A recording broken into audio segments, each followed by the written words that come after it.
Бүгүнкү концерттин рекламасын чын айтыңыздарчы, каяктан көрүп келдиңиздер? Концерттин рекламасын көрүп келгендер барбы? Афишадан көрүп келгендер барбы? Себеби ушул концертти чок эле уюштуруп жүрөбүз. Концертти ийилип койсок эле, эртеси күнү келсең ошо здание жок болот да. Ошо бузулуп атыптырбы? Биздин афишаны ошо бузуп атат го чиркин.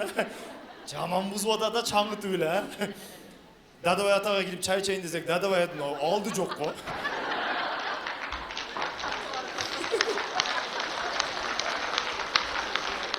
Дадабайда иштеген официанткалар эжелер эшикте жүрөт го өздөрү.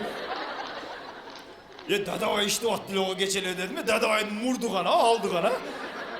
Десем, биз аркасында иштеп атабыз деп жазып койду.